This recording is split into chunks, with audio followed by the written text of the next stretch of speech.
So you have to understand that it's the treaty process that opens up the land in our territory. As I had mentioned, the Gunshot and Crawford Purchase, Toronto Purchase. Those treaties that found their are rooted in the Royal Proclamation, that's what opens the land. And rightly or wrongly, once that door was opened, there was no shutting that door. So I have mentioned earlier that there were upwards of 17,000 settlers that had come into this territory within a relatively short period of time. And that gave the government justification to start laying out districts and townships and surveying concession lines and roads, etc. And it's a long period of time for the colony to develop, but it's the treaty process that opens the land. And for one reason or another, communities have popped up in what is now Oshawa, Bowmanville, always where there's a stream or a river, that's where a town is, right? I mean, at one time, you had no other way around but the water. So Oshawa is a perfect example of a community that is developed at a relatively important point. There's the old Scugog carrying place as well that came down from the lake shore at Oshawa and made its way all the way up to Lake Scugog here and eventually to Georgian Bay.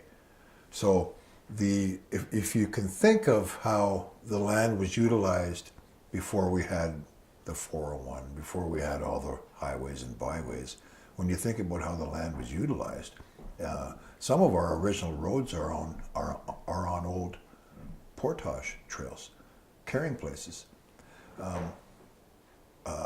Simcoe Street relatively follows probably the original Scugog carrying place. Comes across Purple Woods, that height of land. I mean, you can see Lake Simcoe. If you come across there, it makes perfect sense that that would be the trail that the people used. So when you think about how Oshawa was created, well, you can pretty well source that information out. How Oliverville, or how Oshawa, or how Bowmanville, or Whitby, all those communities, how they popped up. But the key is understanding what the treaties allowed for. And the treaties allowed for the taking up of land for settlement. And so from there, once that door is open and townships and counties were created, municipalities were created, villages were created, then you have what you have today.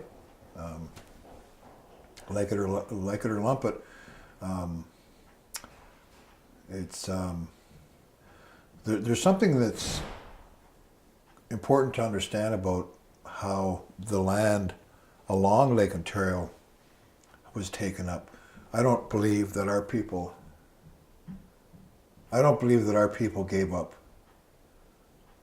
the shorelines. They didn't give up the islands and those harvesting sites all along the lake shore. It doesn't make any cultural sense that our people would have said, sure, take everything. The government would like you to have believed that our people gave up their interests over everything. In my view, that's a full-out lie. The Gunshot Treaty, for instance, why is it called Gunshot? I believe that the people stood not on the shoreline, but off the shoreline, and then shot the gun. Because our people needed access to the water. So it doesn't make any sense that they would have given up the shorelines of the lakes and Lake Ontario. They needed to maintain those access points to the water. So a lot of this has been lost to history.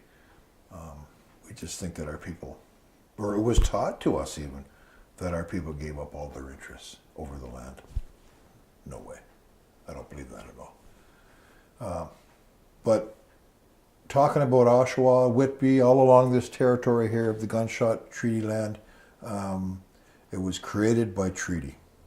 It was the access was afforded by the way of the treaty process.